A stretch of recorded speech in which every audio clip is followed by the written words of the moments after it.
Good evening, viewers. Thank you very much. This time I will give Tawish. Take it off. Tawish, good evening. Good evening, all of you. Thank you very much. Welcome to Punchline Africa Television. A belated, we had a technical problem with our satellite. This is Dr. David Matanga from the Political Command Center of Punchline Africa Television in London. Thank you very much, viewers, wherever you are in the world. Thank you. This is a great day. Diplomatic leaks we have delayed for 30 minutes, but we shall try to catch up and bring information to the world. Our topic today, before I introduce my panel, is will George Soros' money of Open Society Foundation destroy the world or destroy Africa and the third world countries? This morning we woke up when we saw a report in international newspapers and the headlines and intelligence systems that Burma or Myanmar had confiscated and frozen all millions and millions of dollars of George Soros' money and the bank accounts in Burma or Myanmar. The generals there, what was this money going to do in Burma? Is Africa faced with a similar problem? Elsewhere in Africa, in the continent, we were mourning our great son, Pombe Magufuli. Tanzania was a very peaceful country before Mr. Magufuli touched the question of NGOs.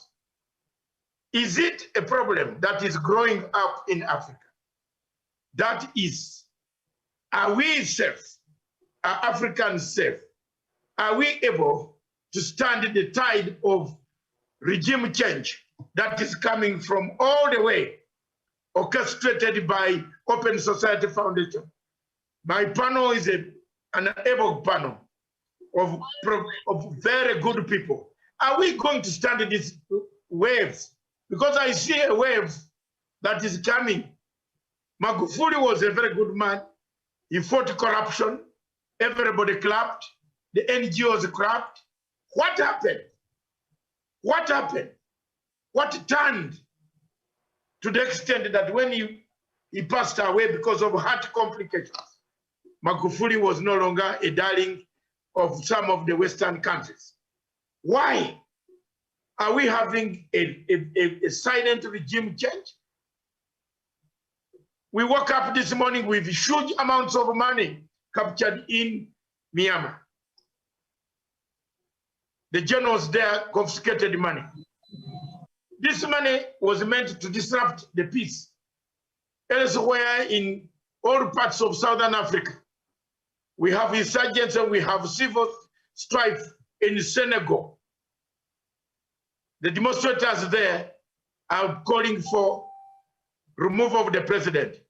What happened to Africa? What has happened behind the curtains? Diplomatic leaks wants to tell you, will George Soros' money break Africa or the third world country? On the panel this morning, I want to introduce all of you when you show your faces. One, we shall begin with Sean Wesonga. Good morning, just greet the people. Yes, a very, very good evening, Dr. Matanga David, there in London. Sorry, good morning, good evening. Panelists. I've just come out of the morning. Yes, we understand you are in London and here in Kenya. It's a very, very good evening. And of course, good evening to my fellow panelists. Good evening to viewers here in Kenya, Africa, and the rest of the world. Thank you very much. On my right, I have Samuel Tawi Olesesana, special programs editor for the Legacy Trend. Good evening, Tawish. Good evening, Dr. Masanga, right there in London, the political center, and of course the rest of the panelists. I can see the whole crew is actually ready to hammer this topic home. Dr. Masanga, back to you. In Meru, in the mountains of Aberdares and Mount Kenya, I can see Douglas Bidi Kirimi very eagerly waiting. What happened to Tanzania? Where did we go wrong? Did somebody touch someone? Why is Tanzania being a focus of negativity? What happened? Thank you, Kirimi. There you are, take the microphone and talk to people a bit. Thank you, Dr. Masanga from the Political Command Center in London, and also to my co-panelists and our viewers across the world. Good evening from wherever you are, and also thank you for watching us. Thank you, Doctor.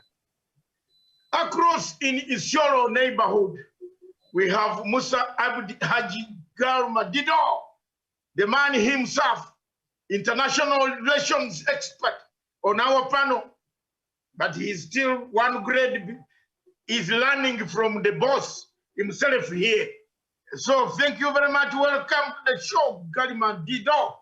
Take it.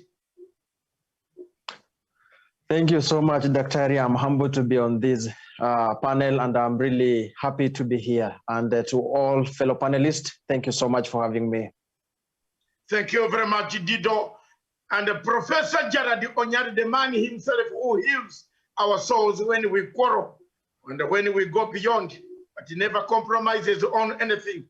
In the CBD of Nairobi, down in Nairobi, Professor Jared Onyari, we know we have just collected you from your classroom, but it's all right, Prof.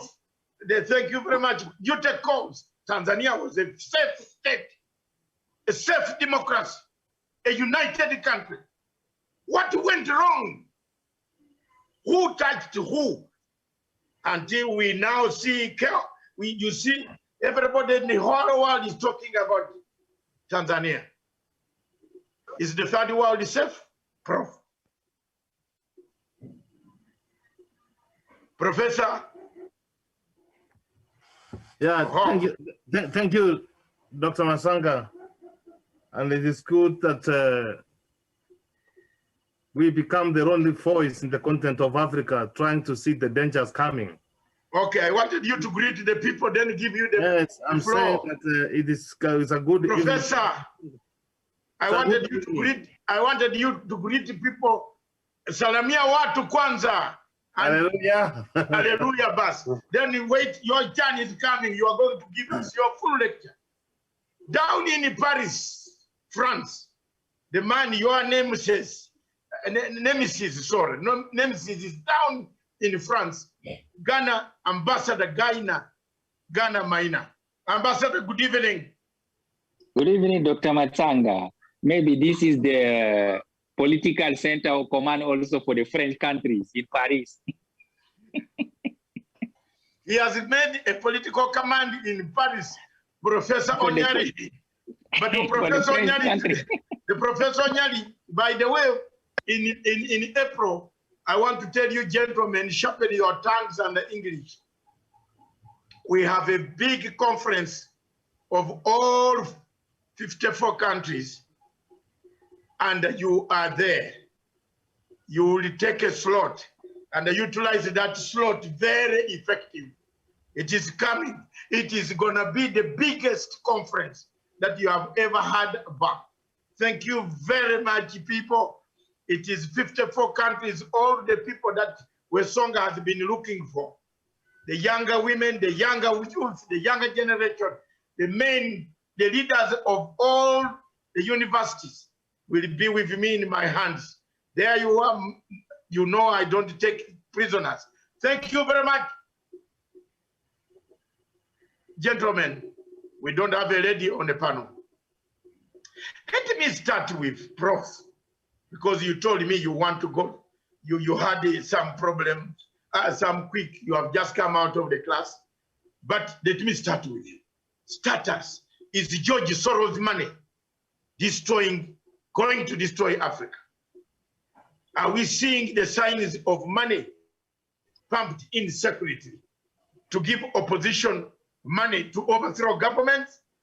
In Myanmar this morning, they confiscated all bank accounts, millions, and the millions of money that has been buying food for demonstrators and accounts and the huge money. The generals there froze their accounts and took back the money to the central bank. If that can happen in a country which is a bit more of a middle-class country, what about us? Are we safe? Is Africa safe? Is Kenya safe? Is Uganda safe? Is South Sudan safe? We see the peace falling to pieces. Professor. Thank you, Dr. Masanga, for that question. Is Africa safe? Is the world safe with the likes of George Soros, the Bill Gates? As we are going to go through this discussion, we are going to come out and everybody is going to see. But from where I stand, Africa is not safe. Let me just even start with very immediate, Dr. Masanga. These are the prophets of doom who had predicted that with COVID-19 that you are going to see dead bodies in the continent of Africa. Are those the kind of people who believes well for the continent, who means well for the continent of Africa? The answer, Dr. Masanga, is no. You need to understand who Soros is. He believes in regime change. He believes in destabilizing governments. That's what he believes in, Dr. Masanga. And even here, if you move closer home, Dr. Masanga, you know, Africans, we have got values. We like our cultures. We promote our cultures. Who promotes the same sex marriages, Dr. Masanga? This is what George Soros does. Who gives the likes of George Kegorma, the one who you call my brother, and let me just take this opportunity to say that we share the same ancestor and we speak the same language, but it's not my neighbor. It's a little bit from the extreme end. They are the likes of me, Dr. Masanga. Even when we had our case in 2017 in the Supreme Court, Dr. Masanga, who was supporting the rights of graduate Otieno. Who are they? Soros. You have rightly said that the Tanzanians has been relatively very peaceful, Dr. Masanga. You see what's happening there?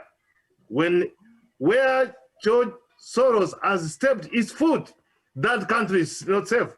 And Dr. Masanga, I've started having a fear. No, I don't know. I am smelling this. Some of the African leaders who have stood against COVID-19, who have given their position, which is their right, Dr. Masanga. I don't want to say what has happened for them. So this is one man who believes, Dr. Masanga, and I want to thank the intelligence of Nyami for having netted this money and frozen this account, Dr. Masanga.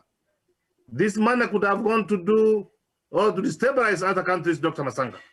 So the African leaders, Dr. Masanga, the progressive leaders, Dr. Masanga, the ambassador Maina is saying that it's from the command center in Paris. I only want to say that I want to see you thinking independent and trying to say that let us protect Africa. Dr. Masanga, there is work to be done in Africa. Africa needs to get this voice, Dr. Masanga. And thank you so much. When you get this kind of intelligence, you bring it on board so that we warn our leaders. We have said it before, and as time goes, Dr. Masanga will be vindicated. Where George Soros has pumped money, Dr. Masanga, those countries are not the same. He tried with Kenya, he tried in Zimbabwe. See what is happening to Tanzania, the country which has enjoyed the brotherhood of the late President Mwalimu Julius Kambarage Nyerere. So that's the kind of man he is. See what happened to Burundi, Dr. Masanga. See yes. what's happening in Rwanda. See what's happening in Uganda. Yes, we are not saying that we cannot have misunderstanding. We cannot have problems because we are human beings.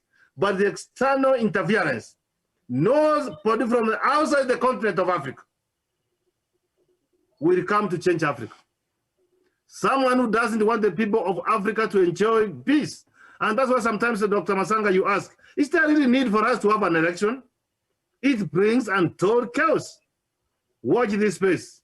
We will continue warning the people of Africa that we are in danger. If those amount of money steps in the continent of Africa, you will see a lot of regime changes in most governments in Africa. Thank you very much. Professor Gerard Onyari. We shall move, keep your answers as tight as possible. Thank you very much for raising those points. Let me come back to Tawish. Before I come back to the next one, Tawish, tell us, is Africa safe? How safe are we? Tanzania was, when President Magufuli took over 6 years ago, he was heralded as one of the best leaders cracking corruption. The NGOs wrote very good reports about President Magufuli. And later on, towards the end, he jailed so many people. He put so many people in jail because of corruption. He managed to return huge amounts of money. That is an African statesman working for his people. Tawish, what went wrong? What happened? Are other African countries safe? Are they safe where they are? If money can be found in the third world country, which is the middle class, it has a middle class in Miami. Sorry, not Miami, Miami. Bama. The former, let me call it Bama because I'm used to Bama. I don't know this other name, came and confused everything.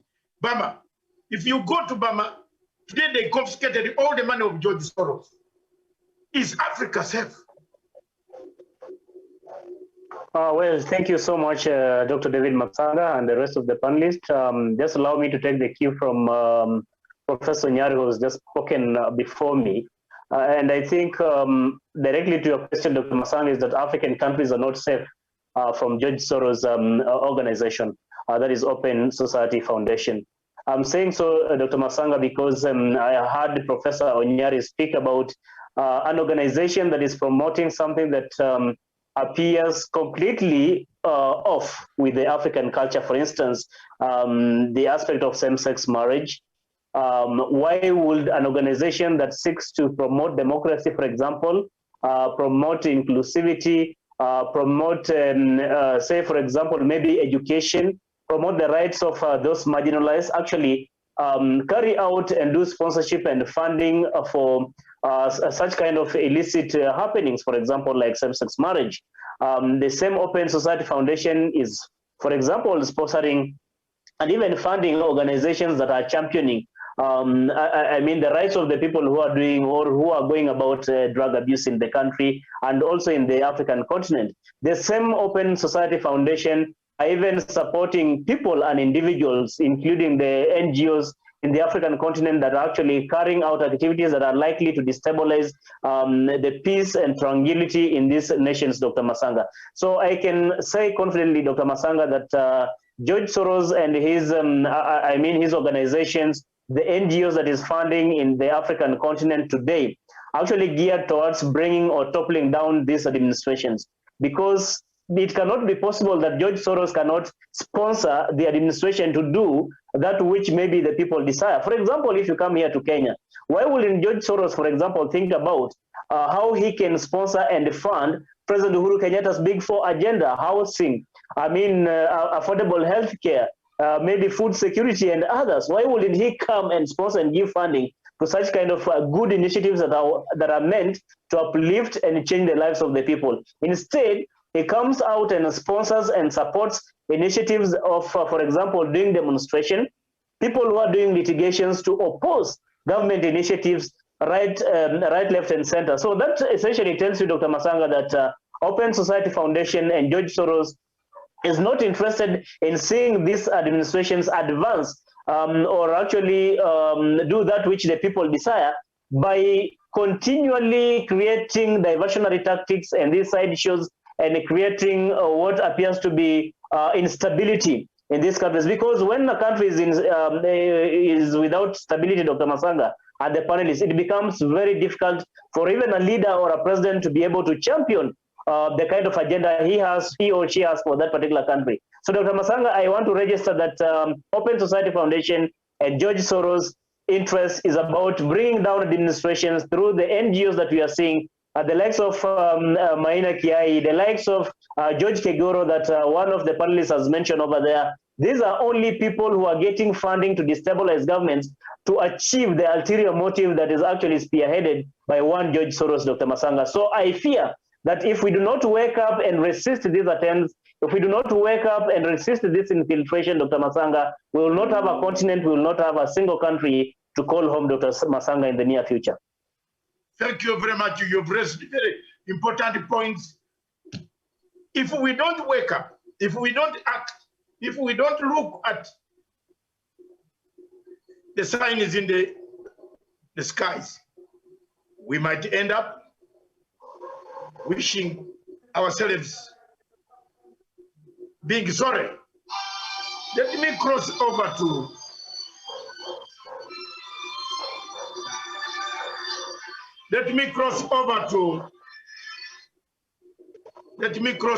to Douglas Kirimi. Douglas Kirimi, in your perspective, what is it that Africa can do to stop George Soros? Is it our bad democracy? Are we hungry for his money? Is there opposition in Africa? Does the opposition in Africa have money? How many countries in Africa are able to say they have lost elections? You have seen elections in Congo. Nguesso has even eliminated his opponent. I want Kirimi, I want you to dig deeper here. An opponent is finished, finito, before they even started the votes. Are we Africans ourselves, are we ourselves the problem causer? Why would we invite this George Soros? Take it away. Thank you, Dr. Masanga. And one thing we need to understand and eliminate from the conversation around Africa is the issue of George Soros money. How does George Soros money come into Africa? How do we access this money in Africa? It is people like Boniface Mwangi, Jerotich Sehi, David Day, and others, George Kegoro, Gradual Otieno, and all these people who go out there and advocate for this money. When they talk about the demonstrations in Africa, transforming Africa into the next democratic democracy, and all that, which democracy are they talking about? Why are they receiving this money in the name of protecting democracy in Africa? Which democracy has corrupted in Africa? This is a concept, a Western concept that we are the African people keep opposing, and we don't want a Western concept being forced on us as a people. When these people talk about promoting democracy in Africa and they do a demonstration, for example, in Kenya's capital, Nairobi, they do it for 3 minutes, get arrested, and then get released and receive the money from George Soros. We are the greatest impediment to progress of Africa, and especially the people who are in NGOs, the resource greedy leaders of NGOs in Africa today. These are the same people who receive the money to destabilize the government. I wish raised a very pertinent question. Why don't they ask for money to develop education and also promote inventions in our universities and also patent rights so that universities can be able to churn out graduates that can be able to bring change to Africa? Why do they don't they bring transformation in Africa completely by helping us build a better Africa? They're building a better Kenya. They are only talking about democracy. They are talking about the rights of human rights of people who want to promote same-sex marriages. They want to promote things that don't touch the soul of Africa. Why do we want to keep taking money from George Soros, telling us we can be able to destabilize governments and bring governments down? When, for example, Kenyans want to change their constitution, constitutions cannot pre-exist the people. Constitutions are made for the purposes and the intent of the people of Africa, and especially the people of Kenya. When we want to change our constitution, George Soros, Drew David Day, ran to court today, and Jerotich Sehi and others who are in NGOs world today, and say that the people of Africa are being colonized by dictators in power. And it is the people of Africa who want to change constitutions, Dr. Masanga. When we want to change a constitution that will serve our purposes in Africa, we are being told and directed from Washington, D.C. by Open Societies Foundation of George Soros and the Kegoros of this world and Boniface Mwangis of this world. Who does Boniface Mwangi represent in this country? Who does David Day represent in this country? When the people of Kenya want to change the constitution, add more constituencies, add more resources to grassroots, this George Soros tells us this is a mutilation of our constitution. Which constitution does George Soros understand? Does he live in Kenya? Does he live in these African countries? There is no one that knows the problems of Africans and Africa themselves. It is the people who are running NGOs today, who are taking money from George Soros, who want to destabilize Africa, who want to kill the spirit of Africanism. They want to kill the fighting spirit of Africans. And when these people don't want us to change our constitution, they want to keep ruling us and they want to keep us, to keep pushing for these same-sex marriages, bills, and all that in our constitution, in our parliament. They want to keep pushing for these things. And why don't they support what promotes the soul of Africa, what raises the spirit of an African? Why don't we get these people to be able to bring change in Africa? The only change that we want to hear them is they are talking about when we want to change our constitution, they want to stop that. Is that change, Dr. Masanga? I don't agree with that. Another perspective is that the people that can stop George Soros in Africa is Africa themselves. We saw an example with Dr. John Pombe Magufuli, Joseph Magufuli. May he so rest in peace. He has resisted these forces. And these dark forces, they have done in Niamey, we need to be able to stop them completely, close their accounts, and close those pseudo NGOs that continue promoting these kind of tendencies in Africa, Dr. Masanga, especially in Africa, in Kenya, continue disrupting the lives of normal human beings. George Soros and his people in this NGO world have nothing to offer the people of Africa.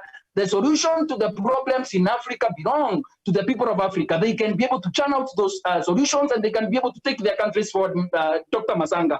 One of the greatest destroyers of democracy as we know it today, stability as we know it today, is David Day, George Kegoro, led by George Soros Open Societies Foundations.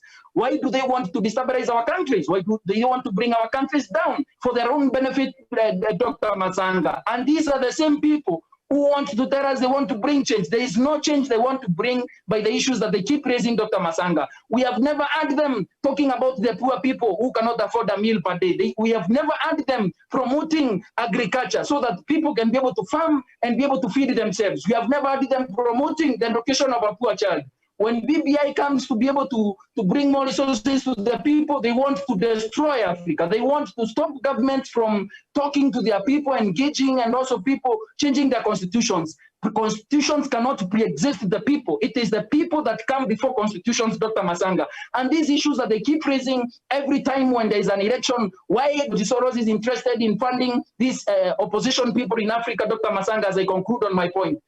They are interested in funding the opposition and the civil society during elections so that they can be able to cause havoc in Africa. Look at Libya today.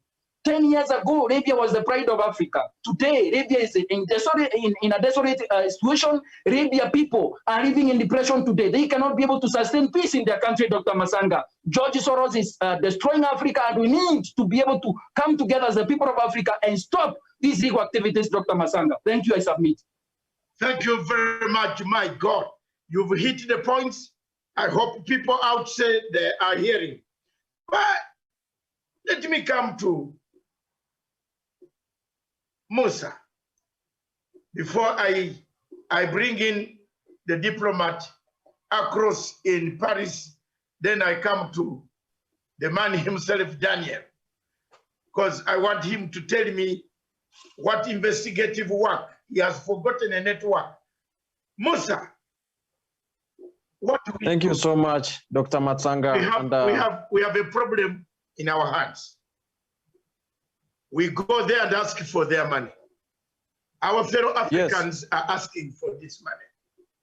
They come back, they pay people to demonstrate.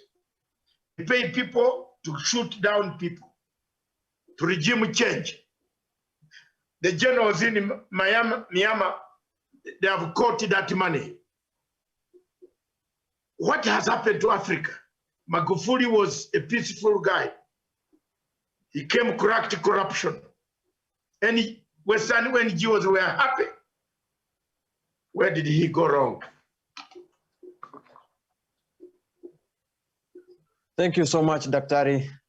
Just to go forward with these issues of Open Society Foundation by one American Hungarian-born philanthropist, that is George Soros. And I would like to start as off by the quote from one of the most celebrated African economists, Dambisa Moyo, who said, Africa is addicted to aid. For the past 60 years, it has been fed aid. Like any addict, it needs and depends on its regular fix, finding it hard, if not impossible, to contemplate existence in aidless world. In Africa, the West has found the perfect client to deal with.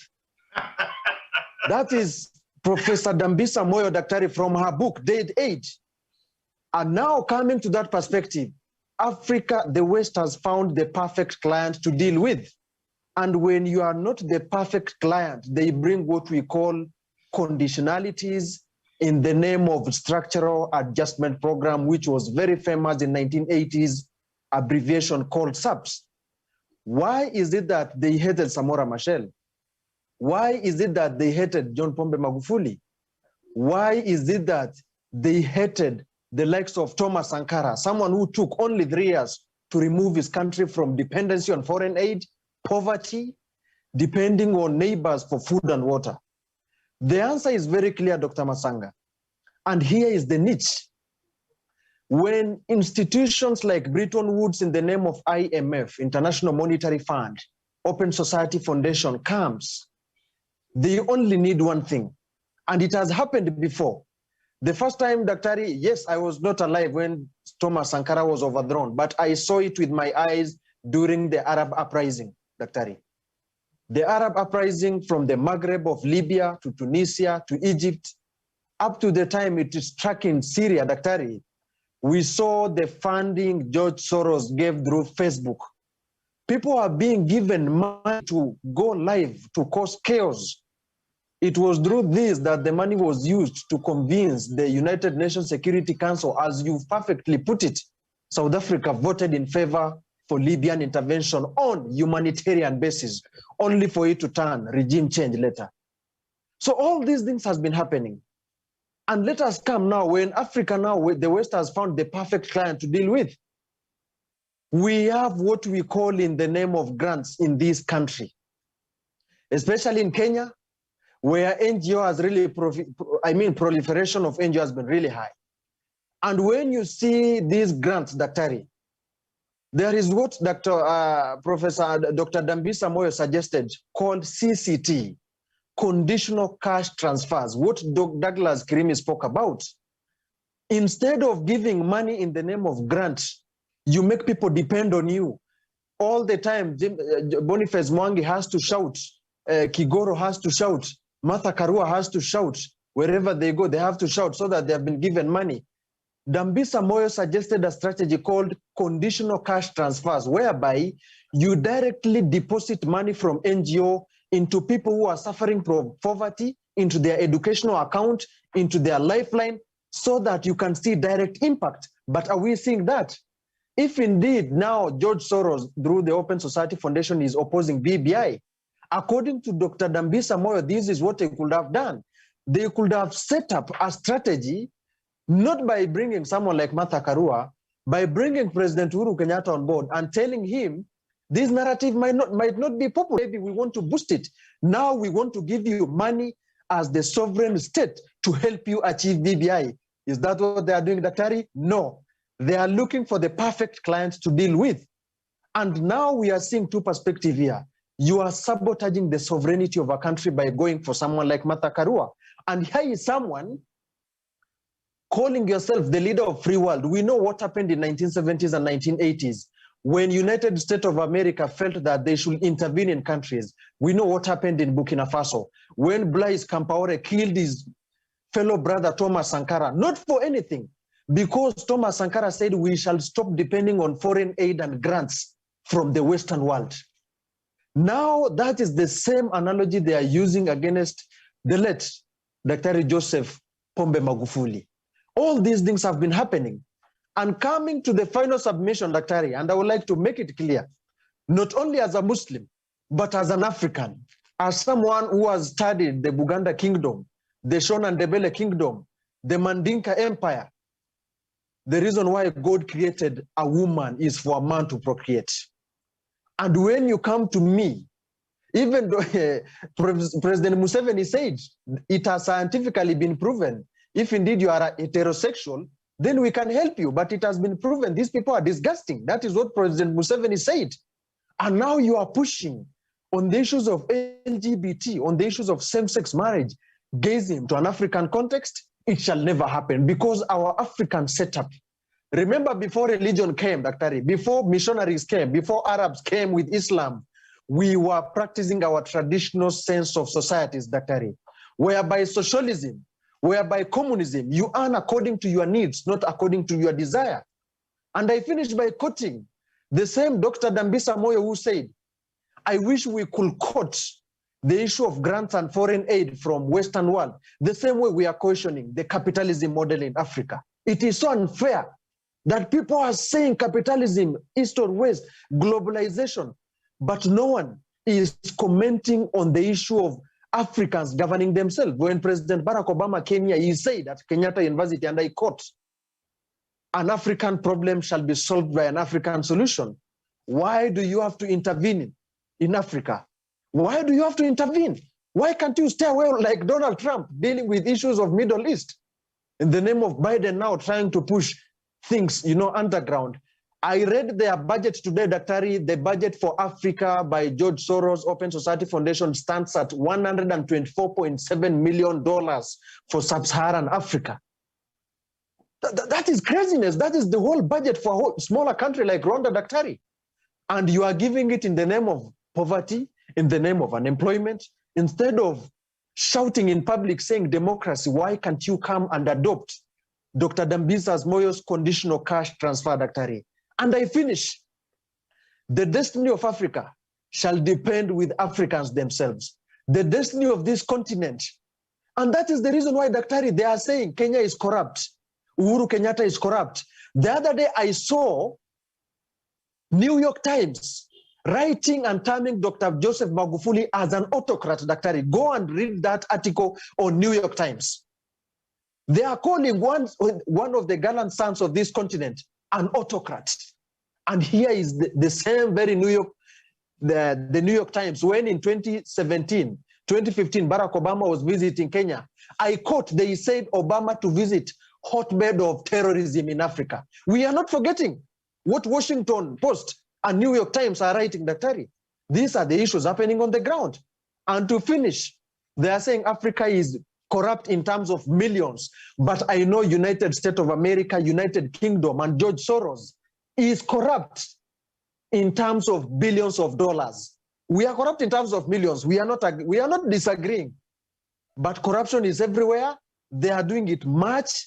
And it's as if, Daktari, you are telling a lady who is sleeping with a man in the house and now going to describe the same lady who is sleeping in the street with a man. The other one is only doing it in a more learned way. Sinners are judging sinners. It is very bad that a sinner is judging his fellow sinner for sinning differently. You are judging me for sinning differently?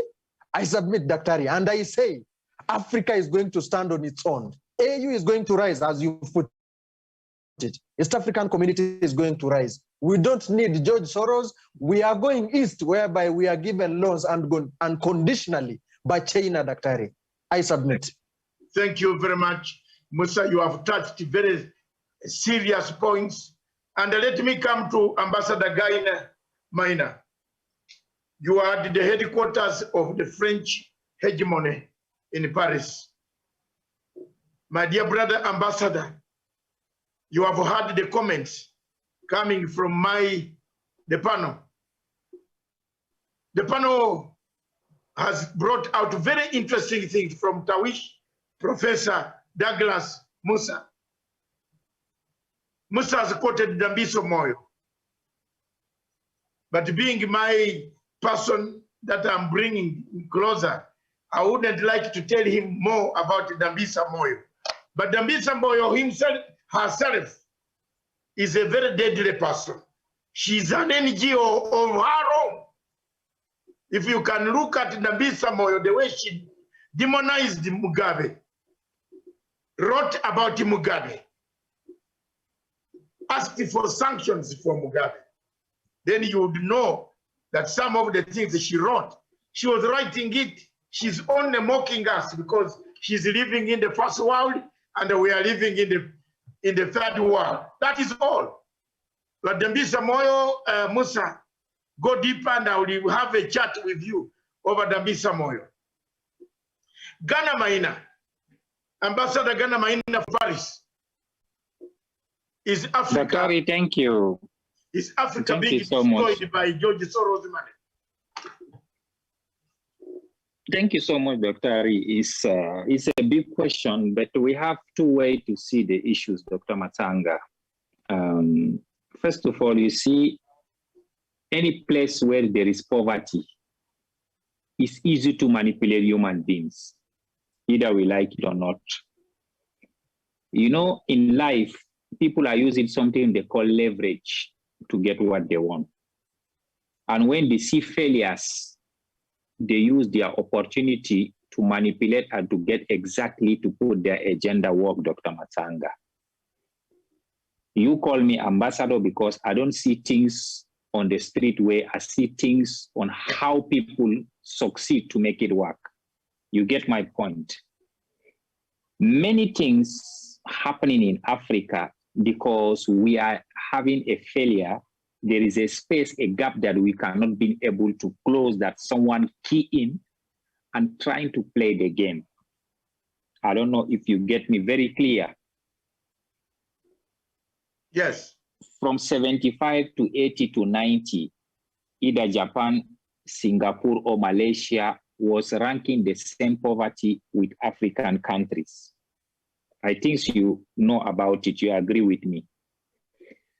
But those countries understand that the only way to make sure that they can develop their country and the country cannot be manipulated by any outsider or any entity, first to make sure that to educate the people, to create wealth, and to make sure that there is no poverty in the country.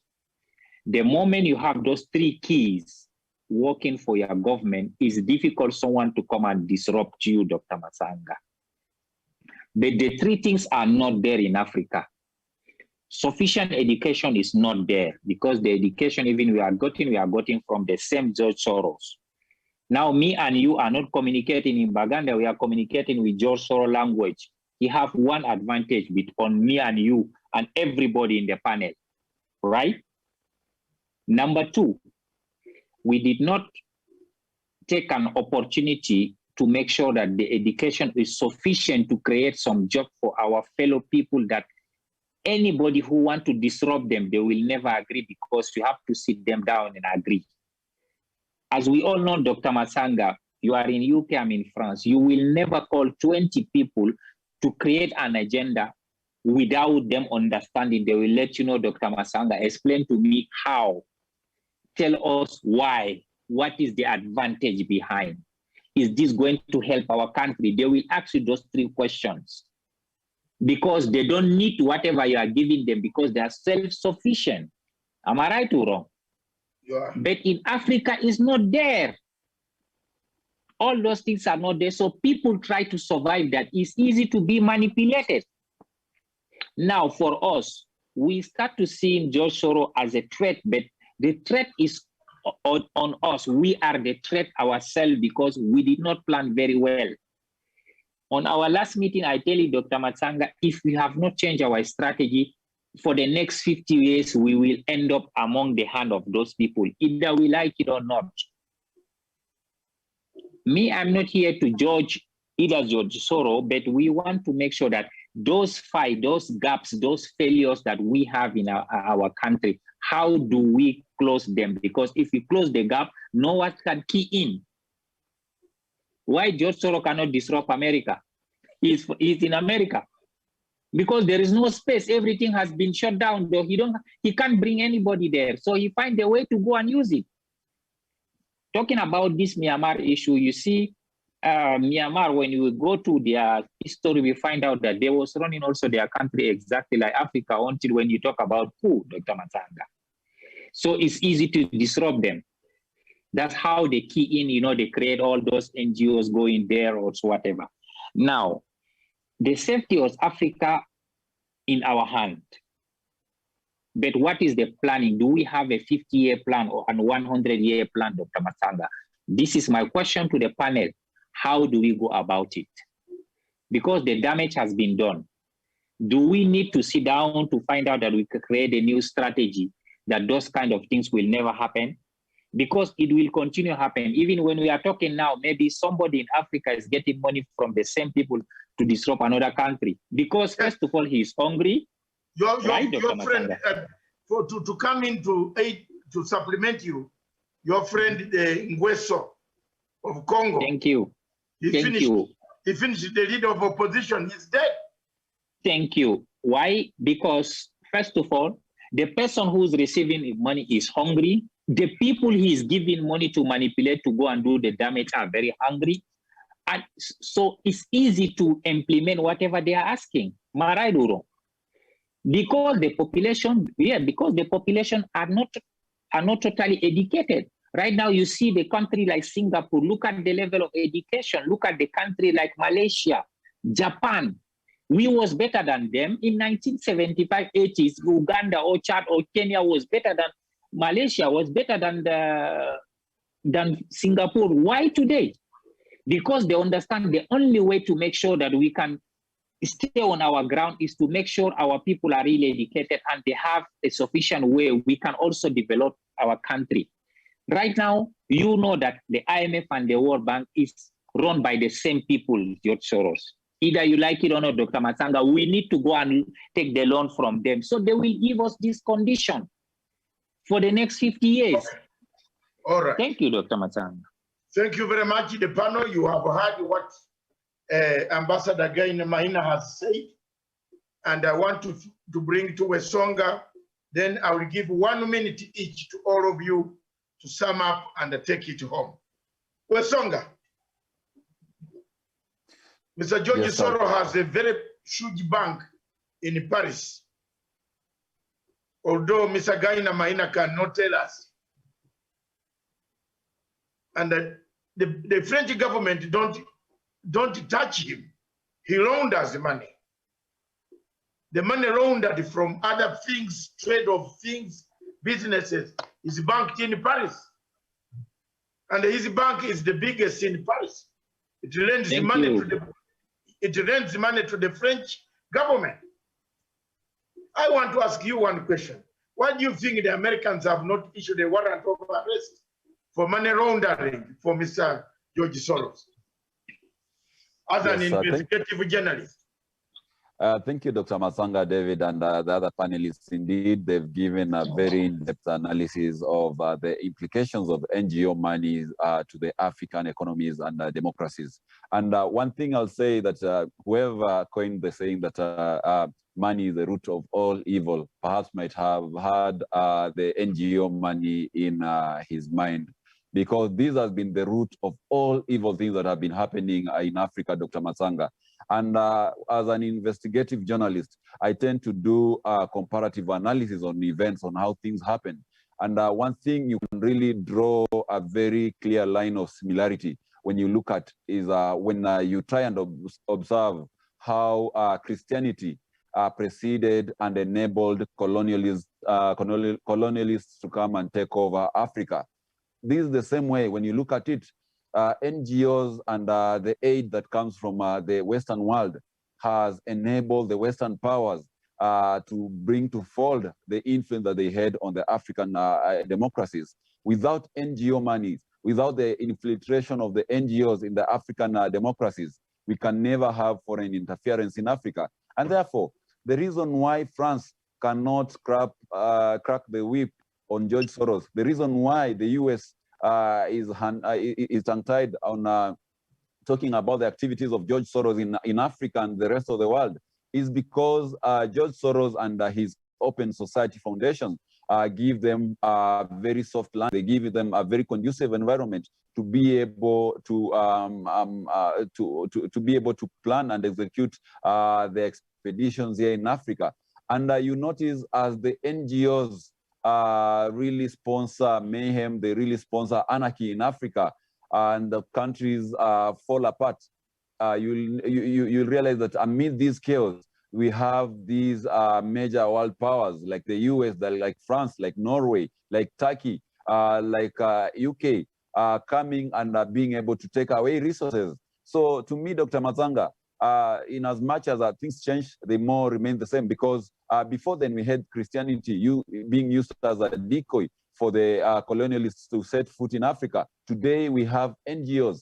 And if we start talking about NGOs, even here in Kenya, it is a very, very endless talk, because you realize that NGOs are just only there to bring mayhem and to bring discord among stable governments in Africa.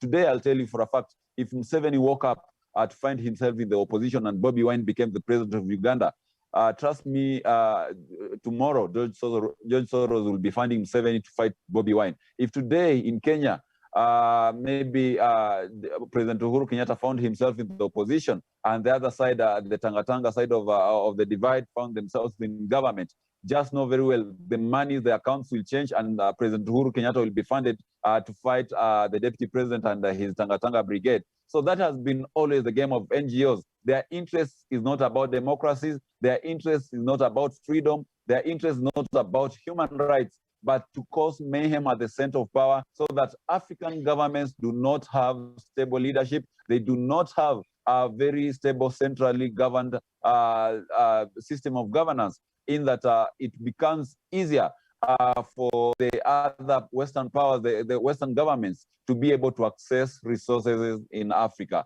And that has been always top amongst its agendas. So to me, Dr. Masanga, the only way Africa can be able to chart a future of prosperity and unity is by curtailing these funds that are always streaming in to cause mayhem, to cause sabotage. And the only way to do that is to cut the conduits and the pipelines that have been supplying this evil money into the African systems of political systems.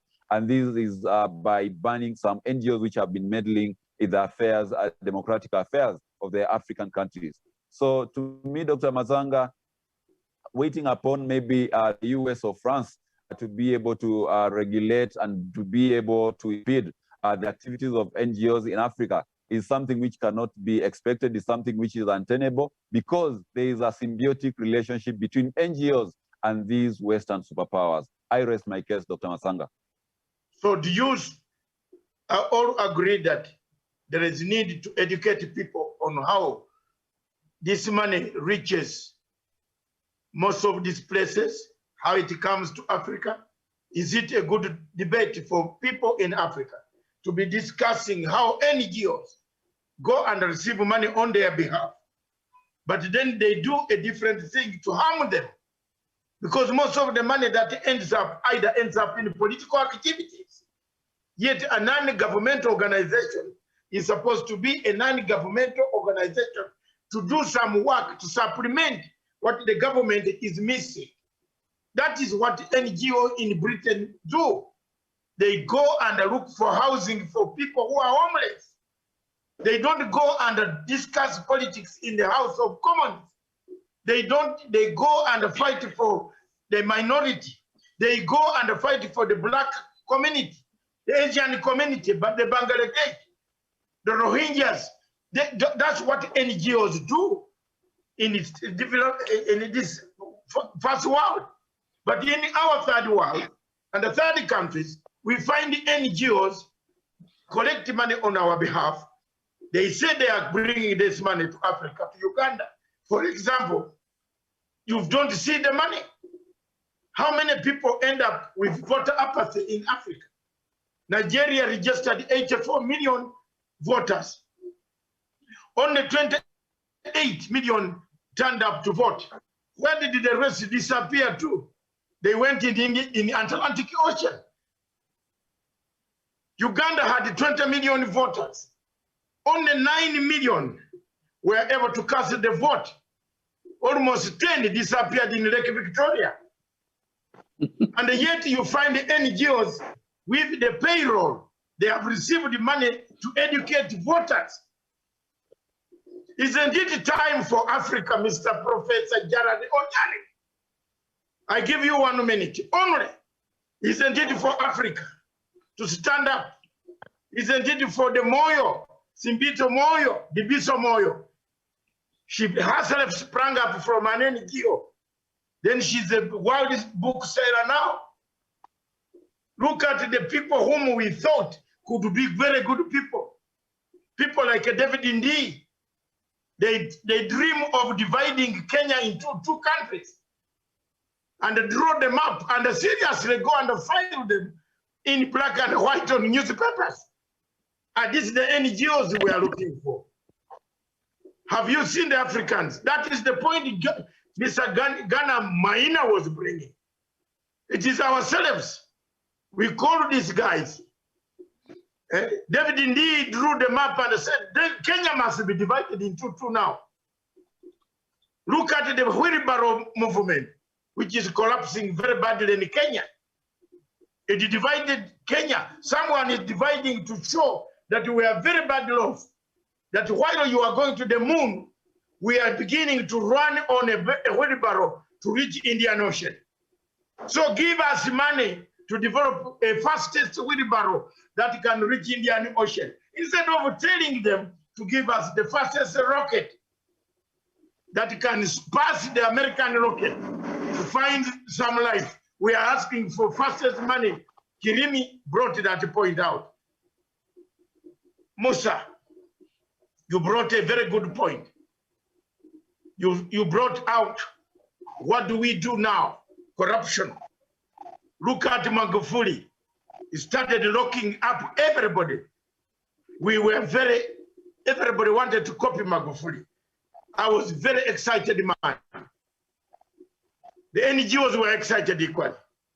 They ended up, today, if you see the Western press, it calls Magufuli a dictator, simply because they have received Mr. Tudu Lucy, who is a small-minded lawyer, who has just grown up, very small-minded. In fact, I had an interview with him. I looked at him, he's very small-minded. I can't even reason. I don't know why I cannot give a case of a rat and a cat to lose to win. For me, I'm in opposition, but I cannot ever, even, in fact, I would never, I told him I'll visit him in Belgium, apart from receiving bullets, which is very bad. Someone wanted to kill him. It might not have been Magufuli, it might have been money on NGO. Yes, you see, you might be being chased for clobbering your friends, and you build a lot of buildings, apartments in Dar es Salaam, when other people are not receiving the money. Yes, how many NGOs here have, you look at all NGOs, from John Jumuwe, Harun Dube, Maina Kiai, Gradual Etienne, where do they sleep? Is there one of them who sleeps in Madare? Have you seen one of them sleeping in Madare or Makirina? No, tell me the truth. You are Kenyans. Yes. Do you see them drive? Do you see them driving out of Madare? They have their houses in the most posh estates in Nairobi. And actually, one thing that you should notice that their offices, their very own offices, are not in those downtown areas, but in the posh estates of Nairobi. Yes. How do they afford to pay rent? Yes. You see them on a plane taking children to Uganda for education, taking children to London, escorting. You see a child can go, but escorting 18-year-old to London for studies from the money of an NGO. I want one NGO person who sleeps in Madare. Where does Mangi sleep?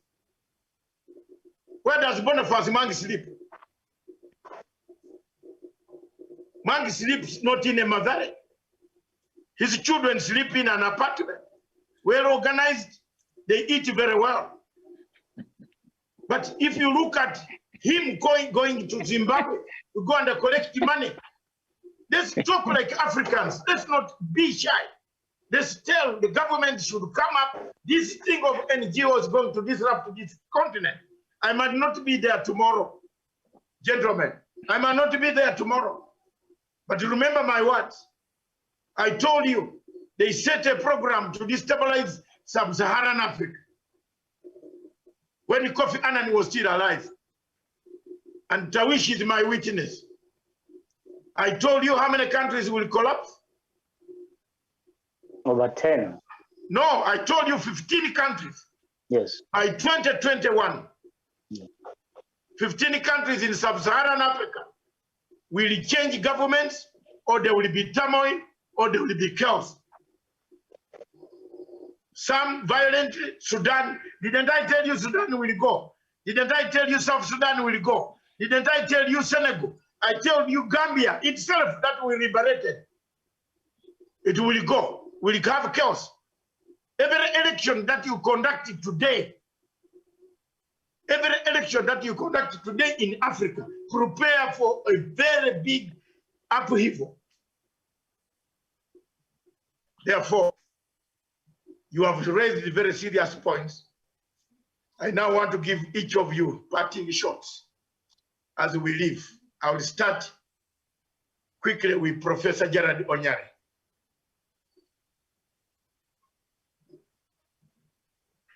Professor Gerard Onyari.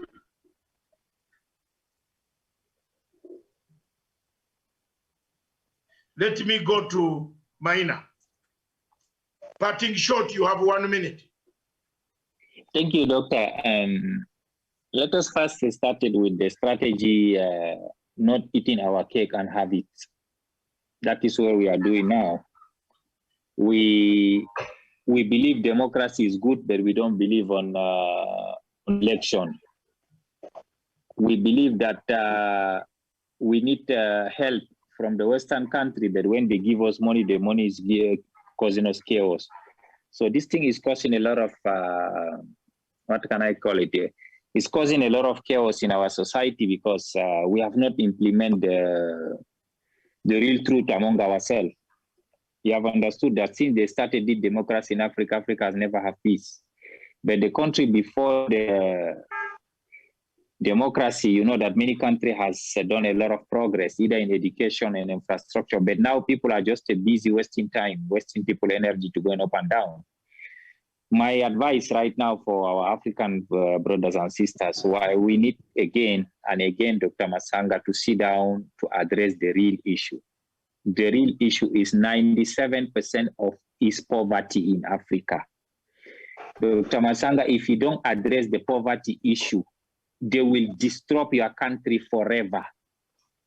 If you have poor people, it's easy to manipulate them. It's easy to ask them do whatever they want. Either we address this issue, we educate our population, we create wealth, and we make sure that our people now can stand on ground. You all know that whatever happening right now, if you manipulate somebody with the wheelbarrow, you know, because he's a poor person. That's true. If he's somebody who have a very good education, have something to do, you will never tell him to do that. He will tell you no.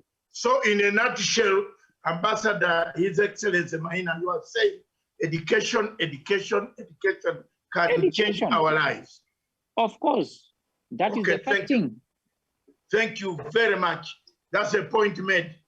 Thank you very much for joining us this evening. Thank you very much, Ambassador Maina. If you have anything, any parting shot on Tanzania, please. Let our comrade, his soul rest in peace. He has done something very interesting for their people. You know, they say in my language, you know, John Magufuli has run the country for 6 years, right? Yes. But it's better to run a country for 6 years than running a country for 60 years. Because what he's done in 6 years, many presidents have not done it since the independence. So if you can run their country for 6 years and to change the life of your people like this, is better than you stay on the power since 1960. Some people are there since 70s, 80s, Dr. Matsanga, you know.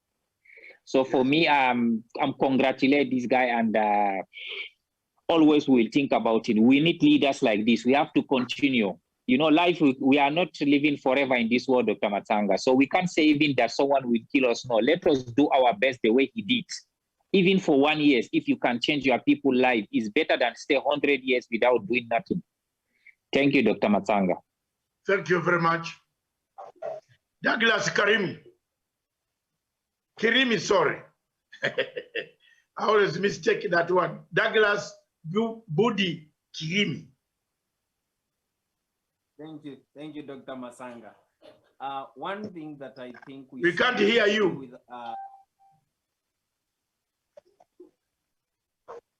one thing I think we need to do as Africans is that we are not hearing you. You've lost your voice.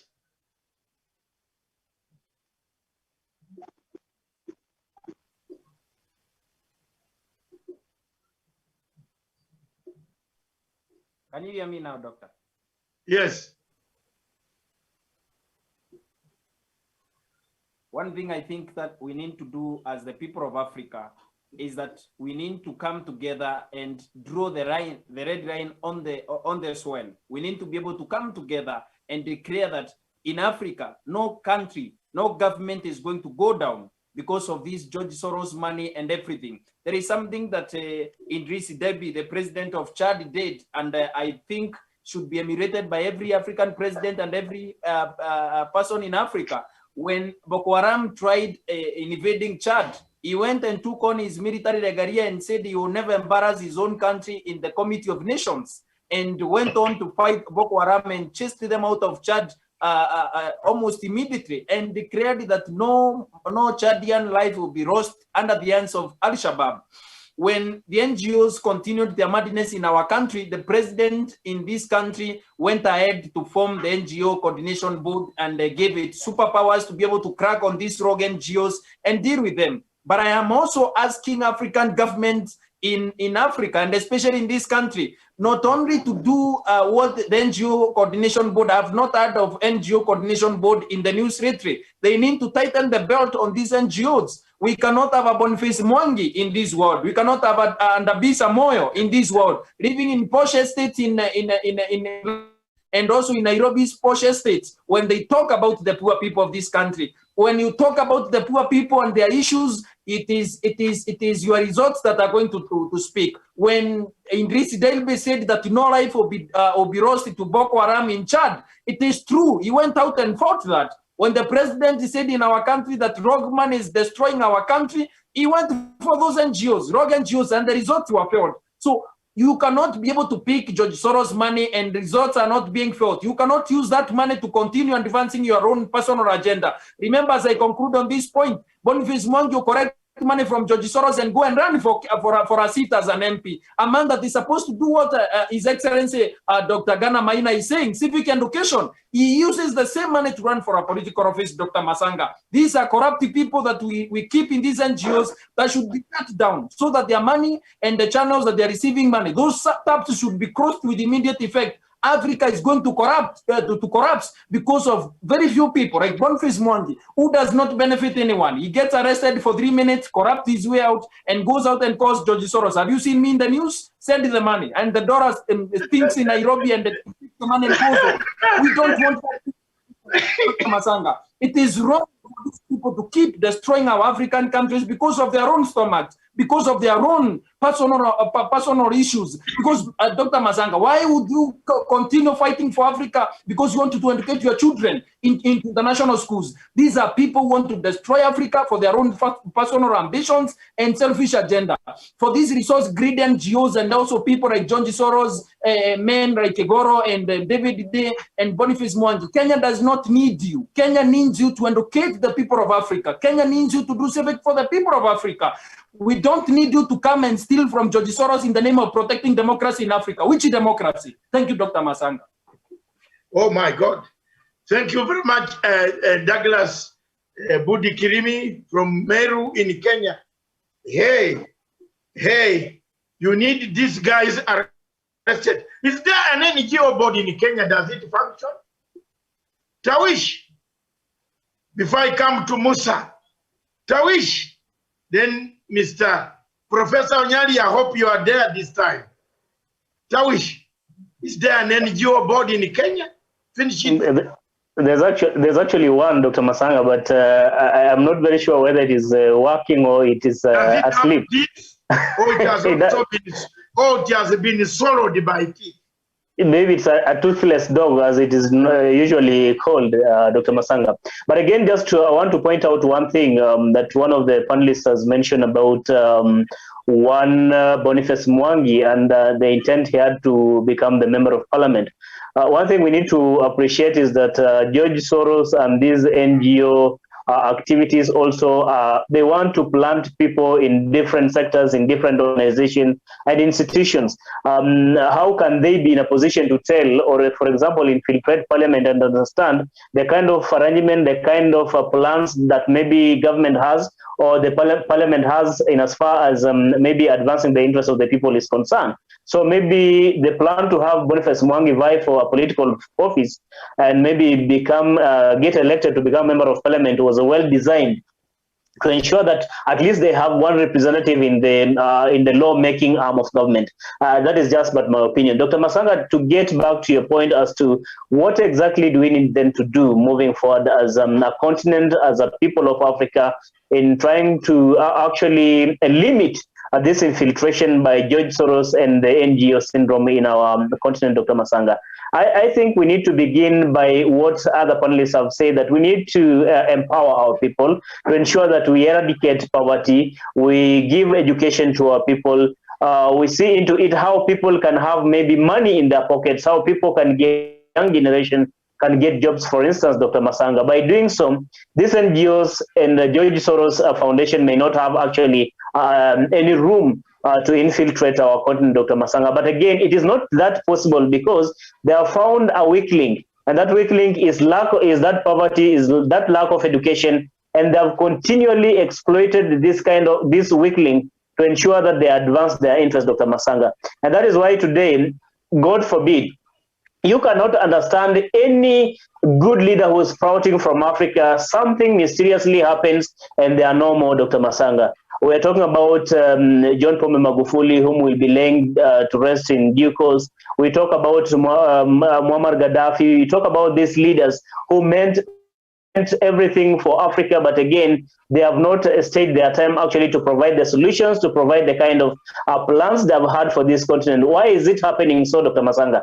Because these are the people who are trying to seal the loopholes so that the NGO syndrome, so that the Western power conspirators cannot have any loophole to enter into this continent, Dr. Masanga. But unfortunately, I don't know if it is fate or by design that we continually lose them. Everybody who has a better vision for these countries, a better vision for the African continent, continually we are losing them, and we are losing them at an alarming rate. That is something that we also need to go to the drawing board and ask ourselves, what exactly is happening, Dr. Masanga? But to sum it up, Dr. Masanga, is that African leaders and their people need to wake up from slumber and know that whenever you see such demonstration that happen in our countries, whenever you see these NGOs move around saying that they're actually working for the interests of the people or to empower our people, just know that there's a sinister motive behind it, and it's all about bringing about confusion and fiasco amongst the people. One way of bringing down a government, Dr. Masanga, is creating a state of despondency where people can no longer actually have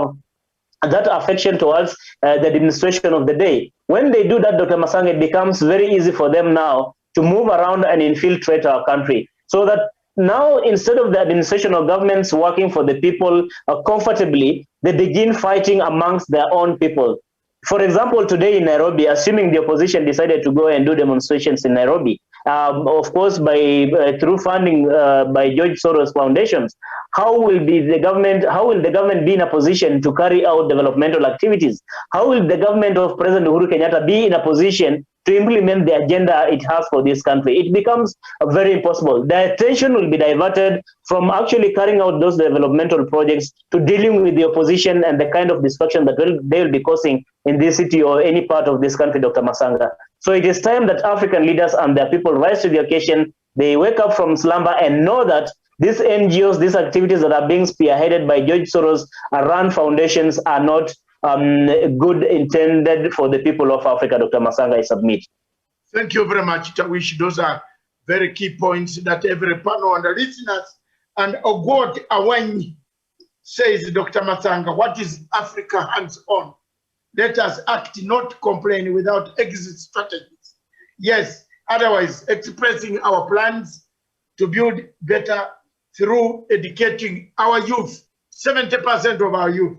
Thank you very much, Agot Awen. Clement Wani from Sudan, thank you very much. Bravo, Body. Okay, salute to you, brother Amos, Lois Amos. Thank you very much. Edu Kasanga David, he says it is true. Joseph Otona Manasseh says NGO is called Nothing Going On.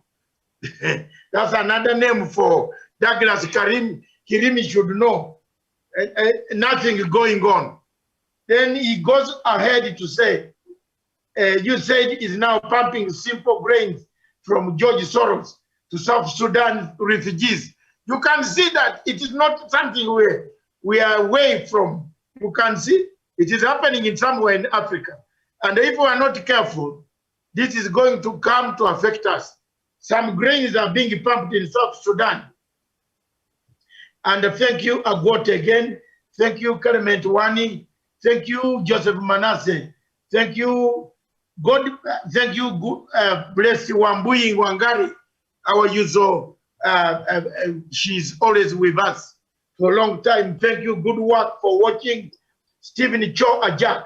How can we get your brilliant ideas to the grassroots? By spreading them more. Thank you. They have said our ideas are very brilliant. Then we have Moses Macharia, Marcus Asiana, Lyson Amos, Kiptunai Saven from Nakuru. Thank you very much. He said Douglas Budi Kirimi. Hey, expose them so well, my brother. Our country at standstill because of George Soros' donation. Thank you very much. Our Kiptanui Savania in Nakuru and the rest are the same. Thank you very much. Many of you and the millions who will see this video. Musa. Thank you so much, Daktari, and making my humble submission. Making my humble submission as far as this is concerned, I will strongly agree with the words of Ghana Maina, Ambassador Ghana Maina. Indeed, the Asian giants, as they are called, led by the likes of Lee Kuan Yew, President Suharto, and some good leaders from those sides of the world, Mahatma Kahir for Malaysia. Those guys, they really helped their nation. And the only way they helped their nation and salvaged them from the bites of these neo-colonial masters was by giving them the necessary materials to outdo this neo-colonialism influence. And coming to Africa, I always believe, and I've always said, we were rich before the neo-colonialists came. It was those people who invaded this country who made us poor. The poverty you are seeing in Africa was manufactured. It was self-made, not by the Africans, but by these people who really invaded us. And in the spirit of one of the youngest presidents ever to live in Africa, Thomas Sankara, Dr. Joseph John Pombe Magufuli, and others who have been gallant people in fighting these people as far as protecting the very African identity is concerned. We say we salute you and we are proud of you. I would like to leave with a parting shot. I don't know if it's Noam Chomsky or Professor Ron Paul who said, what is foreign aid? What is grant? What is an NGO assistance? And the answer was simple. These are money which are taken from poor people in rich country to rich people in poor country. I rest my case, Dr. Ari. Taking money from poor people from rich country to rich people in a poor country. Oh my God. Fine. I believe all of you are learning. Professor Onyari, are you still there? I want to see your parting shot. If you have not departed, you have not left at all. But if Professor Onyari is not there, Sean Daniel, bring it down for us. Thank you, Dr. Matsanga, and my fellow panelists. And my parting shot will be that Africa as a continent, we need to emancipate from dependence on the foreign assistance, from foreign aid, from NGO money. We need to rise above the vanquishes of NGO infiltration. We need to chart our own future. And we can only do that whenever we seek and chart the path of economic liberty, and whenever we chart a path of democracy defined by our own principles our own African attributes and our own African values. We should never allow the NGOs to come and dictate to us what we become. We are Africans, and Africa should be part of our priority as a people, to build a strong Africa driven by the nationalism, African nationalism, and the Pan-African agenda. That should be our key priority. So therefore, Dr. Masanga, I join my fellow panelists in saying that we do not need these NGOs to come and tell us what to do. We need to chart our own path as a people. We need to govern ourselves and seek our own independence. That is all we need to do as a people.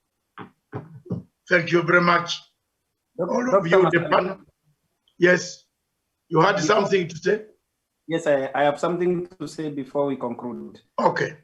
The man at the NGO coordination board is from my backyard, Mutuma Kanata. He needs to be able to get to where Fazul Mohammed left the NGO coordination board at, or we will kick him out of that office because it's a public office that is not working for the benefit of the people of Kenya. Mutuma Kanata, I don't know what happened to you, my brother. You're from my backyard in Meru, but what you are doing at NGO coordination board is not auguring well for us, because George Soros man is here and is destroying our country. So Mutuma Kanata, you should leave what you are doing at BBI. You should stop BBI campaigns and go to your office and work. We have many politicians that can push for the BBI agenda in this country, because the NGO man is destroying our country. Fazul Mohammed sat on these NGOs and made sure they cannot breathe. Mutuma Kanata, you are not working at NGO board. It is a sleeping giant that should be cracking on these things. We shouldn't be talking about an example of how NGOs are being dealt with in this country. Mutuma Kanata, get to work and work at NGO coordination board. If you don't, we shall kick you out of that office. We can talk to the president to kick you out of the office. You are doing nothing at that office. Thank you, Dr. Masanga. Okay, disclaimer. Thank you. No, those are my personal opinions as that guy comes from my backyard, Dr. Masanga. I don't represent Panchira in Africa. That is my personal opinion. Mutuma Kanata should work. NGO coordination board is not the topic. The topic you have said is Panchira in Africa. So we take it. We shall take it. Don't worry. We protect you. But you have made your point. I will look for comrade very well, and I will look for him and sound a message that he keep watching, because the movement of such money made Magufuli to look so bad, yet Magufuli was very good. So keep watching. So thank you very much, viewers, all of you. I don't know whether Professor Onyari is there or is gone. Professor Onyari, Musa Haji, Tawish Samuel, Douglas Kirimi, and our brother Ambassador Maina, Sean Wesonga. Thank you very much. You have learned a few things from here. On Thursday, prepare for a huge one. Nigeria. Is it collapsing as we see? We did not exhaust it. You will see the huge interest. Nigeria and Cameroon, are they the forgotten countries in Africa under war? Is Al-Shabaab, is Boko Haram taking over Nigeria? Does Nigeria need rearrangement? Thank you very much, all of you. See you tomorrow. And thank you very much for coming, for sparing some minutes at night. DBC Omoyo, we shall discuss with Musa about DBC Omoyo. I'll tell you something, you'll be shocked.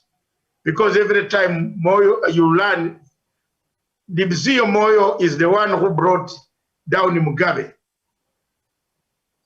When she went to the United Kingdom, she was taken over by an NGO and George Soros. Well, so when you talk about DBC Omoyo, it's Open Society Foundation. So thank you very much, viewers, and thank you very much, the technical team. Thank you very much back in the general headquarters and it's in a remote control in Germany. Thank you very much. Also, SSBC, our sister will carry this over You know why Mr. Douglas is wondering why there are so many people calling you Musa. So many people are calling me because I'm the admin. They say that Musa there and that Tawishi there, that Sean, that Douglas. These are people can make Africa burn, you know, because you are doing a great job. I'm receiving several comments on the analysis. Keep it going. Let's get it done. This station, therefore, is for Africa with Africa by Africa. Ciao. Viewers, those listening to this tape or this video, I want to bring to your attention that the politics of proxy wars in Africa is becoming real, and it has become a reality. I want to bring to this the attention of the African states that time and time again we have fallen victims of proxy wars. We fight wars that are not ours. We fall in conflicts that are not supposed to be, don't help Africa, and they don't help our countries at all. The proxy war that is in East and Central and the Horn of Africa has been ignited, supported, equipped by France. It has been very real that the French government, quietly through its company called Total Oil, has been searching for resources around the triangle of East and Central Africa and Great Lakes region and the Horn of Africa. The LAPSET was one of them, which could have been a landmark project for the people of France. They withdrew from it. The Tanga to Mwanza, they made it, they withdrew from it. The search for oil and resources through Total Oil has brought us the dangers of a proxy war in the region. It is therefore very prudent for people of the region to understand the dynamics that we are going through. For example, in Rwanda and the Burundi conflict, there is a proxy war. We are fighting a proxy country has brought us to a war between the two countries, between Uganda and Rwanda and Burundi. There is a proxy war in Congo who is sponsoring a resurgence of rebels that are fighting President Tshisekedi because he was not supported by countries that we know very well. This type of strategy has happened in North Africa, where Libya has been reduced to rebels, where each faction, even the government supported by United Nations, is being bombarded by a rebel called Khalifa Haftar, who is funded by countries that we know. The question of Somalia and the Kenyan maritime presents a challenge, a test case for Africa and East Africa to stand firm and denounce the actions of countries that bring proxy wars and proxy politics in our region. It is therefore my humble submission that for this conflict, for this to end, we must do enough publicity, advocacy around the area to tell and explain to the international community why this problem is going to create an imbalance in the peace in the region, and the regional peace will be affected.